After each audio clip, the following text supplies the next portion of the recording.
Seja bem-vindo ao canal, se inscreva agora mesmo e curta o vídeo. Terça, 13 de setembro de 2016. Entre no blog do Jornal Breve e vote na enquete dessa semana. Agradecemos desde já a sua participação.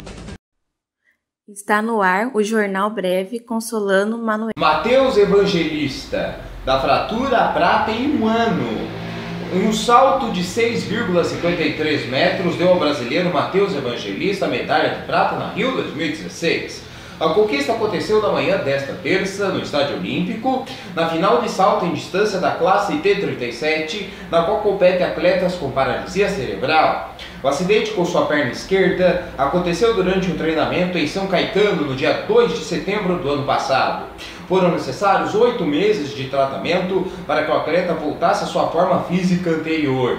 A recuperação incluiu uma operação para implantar uma haste de ferro em sua perna e muita fisioterapia. Neste período, as dores eram intensas e o esportista chegou a andar de muletas. A persistência fez com que Mateus voltasse a treinar em junho deste ano. Apenas 3 meses depois, no Rio 2016, ele foi capaz, inclusive, de quebrar o antigo recorde mundial, embora tenha durado pouco. Agora acompanhe a Economia Real. André Martins vai explicar o programa de privatização do governo Temer. O presidente Temer anuncia nesta terça-feira pacote de concessões e privatização. Em mais uma medida para tentar tirar a economia da maior recessão de sua história e retomar os investimentos, o governo Michel Temer divulga nesta terça-feira um pacote que deve prever leilões para concessões na área de infraestrutura, transporte e saneamento, além da privatização de ativos, principalmente do setor elétrico. Às 11 horas no Palácio do Planalto acontecerá a primeira reunião do Programa de Parcerias de Investimentos, cuja criação foi uma das primeiras ações de Temer ao assumir a presidência, na época ainda de maneira interina. É o PPI que será responsável pela agenda de concessões e privatizações do governo. Depois da reunião em que as propostas serão apresentadas ao presidente, deverá ser feito o anúncio dos projetos escolhidos para fazer parte desta primeira fase do programa. No comando do PPI está Moreira Franco, aliado de Temer e ex-ministro da Secretaria da Aviação Civil do governo Dilma Rousseff. Em entrevista publicada no G1 no último sábado, Moreira Franco informou que não haverá restrições à participação de investidores estrangeiros nos leilões. Segundo ele, o governo quer elevar a competição dos ativos, que serão colocados à venda ou por concessão. Essa medida é importante porque as grandes empreiteiras nacionais, que são as empresas que tradicionalmente investem na infraestrutura no Brasil, enfrentam dificuldades devido às denúncias de envolvimento em esquemas de corrupção na Petrobras, que foram descobertos pela Operação Lava Jato. Moreira Franco também confirmou que os 3 bancos controlados pelo governo federal, Caixa, Banco do Brasil e Banco Nacional de Desenvolvimento Econômico e Social, o BNDES, terão assento no PPI. O que isso quer dizer? Isso significa que os 3 devem ter participação no financiamento dos projetos de infraestrutura. Nos últimos anos, essa tarefa foi exclusiva do BNDES. Mas, com a crise econômica e a queda na arrecadação de impostos, o governo dispõe de menos recursos para investimentos. Com a entrada da Caixa, por exemplo, os financiamentos podem ser feitos com o uso do dinheiro do Fundo de Investimento do Fundo de Garantia e Tempo de Serviço, o nosso FGTS. Com relação aos aeroportos Eletrobras, de acordo com uma fonte do governo, este espera arrecadar cerca de 15 bilhões de reais com a outorga a ser paga pelos vencedores nos próximos leilões. Esses recursos vão ajudar a melhorar o resultado das contas do governo, que neste ano devem registrar déficit de 170,5 bilhões de reais. Para 2017, o rombo estimado é cerca de 139 bilhões. Para vocês entenderem, com relação à Eletrobras e a aeroportos, eles não vão ser vendidos. Não vai ser privatizado, ou seja, as empresas que os comprarem não vão ser donas dos aeroportos e da Eletrobras, será uma concessão. Ou seja, igual, por exemplo, aos pedágios. As empresas compram aquela concessão por 10, 20 anos e durante esse período podem explorar, com o intuito de, com as condições, depende do que sejam os contratos, elas terão que conservá-los e até ampliar esse serviço. Tomara que seja realmente isso, porque com relação às ferrovias que foram privatizadas, e as empresas que compraram as ferrovias arrancaram os trilhos, desmontaram estações ferroviárias, destruíram o que era patrimônio público e não investiram em nada. E a privatização das ferrovias não adiantou em nada para o país. Vamos ver como será essa privatização prevista. O leilão desses 4 aeroportos já vinha... Antes disso, os aeroportos que serão leiloados serão Florianópolis, Salvador, Fortaleza e Porto Alegre. E devem fazer parte do pacote que será anunciado hoje, nesta terça-feira. Hoje, esses terminais são administrados pela Infraero, que também sofre com falta de recursos. Nesses 4 aeroportos, ao contrário do que ocorreu nas concessões anteriores, o governo não deve exigir que os vencedores tenham a Infraero como sócio na operação. Isso elimina a necessidade de aporte da União para que a estatal cumpra obrigações de investimentos, ou seja, o governo não vai precisar investir na ampliação desses aeroportos, vai ficar tudo pela iniciativa privada. O que mais temos para vocês aqui? E ainda deverão ser anunciadas concessões de rodovias e ferrovias, além do arrendamento de áreas em portos públicos. Também deve fazer parte do pacote a venda de parte dos ativos da Eletrobras no setor elétrico, ou seja, ativos é a parte boa, que dá lucro, não as dívidas. O governo já havia comunicado a intenção de vender a participação da estatal em empreendimentos, como usinas de geração, ou seja, hidrelétricas, termoelétricas, transmissoras e distribuidoras de energia. A Eletrobras também tem um escândalo parecido do Petrolão. Também o governo Dilma sugou o que deu, e o exemplo da Petrobras, que está falida, com a língua de fora, a Eletrobras é a mesma coisa. Então, por que o governo está tendo que vender agora? Porque praticamente os governos roubaram tudo, o caixa que essas empresas tinham. Elas não têm mais condições de funcionar. E o governo não tem mais como pagar as dívidas dessa empresa, manter folha de pagamento e tudo mais. Então é necessário que sejam vendidas para os empresários, para que o governo possa ter caixa para pagar seus compromissos, e dali para frente os empresários assumem essas empresas e para tentar ver se elas conseguem sair do buraco. E com o investimento em infraestrutura é que o país realmente volta a crescer novamente. Porque ao contrário do governo passado, Lula e Dilma, ele baseou o crescimento da economia no endividamento da população. O que foi? Ele soltou o dinheiro para que o pessoal comprasse com seus cartões de crédito o que quisesse. Sofá, televisão, celular, tablet. Ele soltou dinheiro para o povo se endividar. Com isso ele fez a economia girar sob um certo tempo, mas a hora que acabou a gasolina para esse povo gastar, agora está todo mundo endividado em carnê de loja,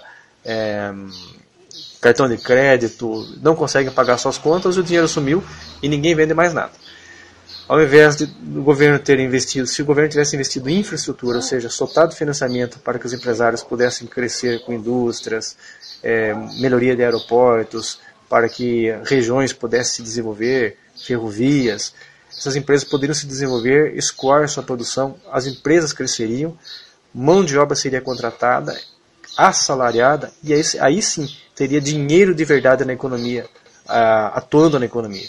Porque seria dinheiro do salário desse pessoal. Um pessoal novo, que não estava desempregado, e ganhando dinheiro consistentemente para comprar o que queria. Esse pessoal iria comprar com seus próprios recursos, com seu esforço, e não com o dinheiro emprestado do governo, das financeiras. Não haveria endividamento tão grande da população, e a economia estaria melhor do que está hoje. Em entrevista ao G1, em julho, o ministro de Minas e Energia, Fernando Bezerra Coelho Filho, afirmou que haviam sido mapeados 179 sociedades de propósito específico, com participação na Eletrobras, que pode ser vendidas por até 20 bilhões de reais. Vocês podem ter certeza, se a empresa tivesse lucrando, tivesse no azul e bonito, esse valor de 20 bilhões seria hoje aí 100 bilhões, 200 bilhões. Então, o que parece à primeira vista ser muito dinheiro, nossa, o governo está vendendo para ajudar o país, na verdade está vendendo por ninharia do que vale potencial uma empresa dessa. Mas é o que acontece com todos nós, quando nós não sabemos controlar nossos gastos, controlar nosso bolso, nós nos endividamos. E a única alternativa é vender um carro, vender uma casa, vender o que você tiver a troco de banana para poder diminuir um pouco aquela dívida antes que o juros aumente. É isso que o nosso governo Não é culpa desse governo agora, mas é a única alternativa que ele tem que fazer. Tem que vender o que dá para diminuir um pouco a sua dívida. O pacote também deve incluir venda de parte das operações de empresas estatais de saneamento. Nessa primeira fase devem ser incluídas a CAERD, a COSAMPA e o SEDAI, que atuam respectivamente em Rondônia, Pará e Rio de Janeiro. Uma fonte ouvida pelo G1 disse que o leilão não deve prever a privatização dessas empresas, mas sim a entrega à iniciativa privada de parte das operações, como serviço de abastecimento de água e coleta de esgoto. As empresas ligadas aos governos estaduais continuariam responsáveis, por exemplo, pelo serviço de captação de água. Em nota, o CAERD afirmou que a solicitação feita ao governo federal para participar do PPI se prende ao fato da necessidade de novos investimentos no setor, para futuras parcerias público-privadas.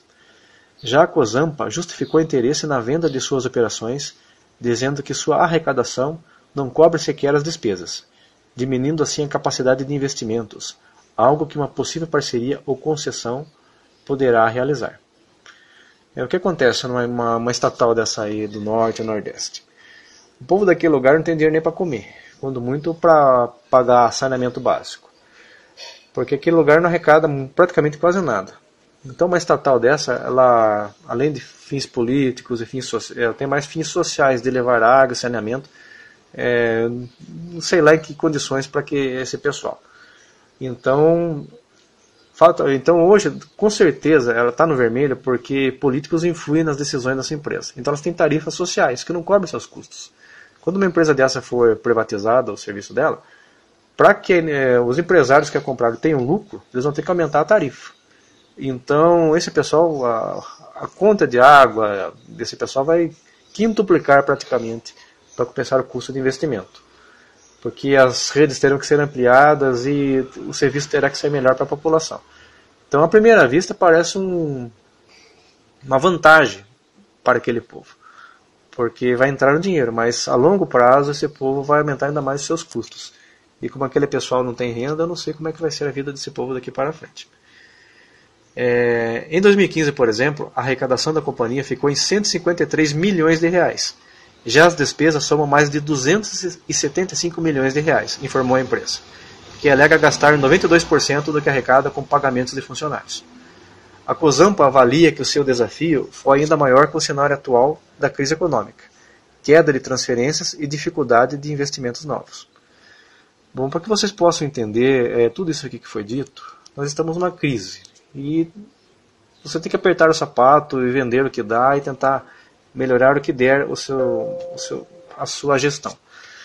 Mas para finalizar, fica uma frase aqui de Peter Drucker, um dos grandes nomes da administração mundial. Ele disse que não existem países subdesenvolvidos, existem países subadministrados. E é verdade. Os países do terceiro mundo, no nosso parte do Brasil, nos últimos lugares de classificação dos subdesenvolvidos, são países subadministrados, que não há seriedade na administração. Não existe verdadeiramente administradores competentes, formados e especialistas naquelas áreas de gestão, de administração pública ou privada. São ocupados por políticos, muitas vezes incompetentes, que nomeiam assessores que não têm, às vezes, nem curso superior. E às vezes até nem ensino médio para administrar lugares e funções que sejam mais complexas.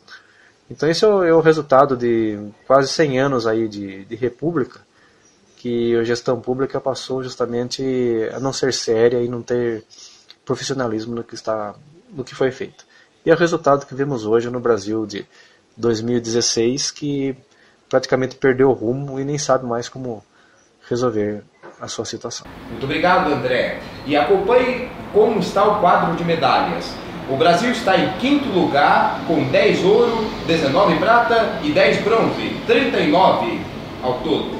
Jornal Breve termina aqui. Voltamos amanhã, se Deus quiser. Entre no blog do Jornal Breve e vote na enquete dessa semana. Agradecemos desde já a sua participação.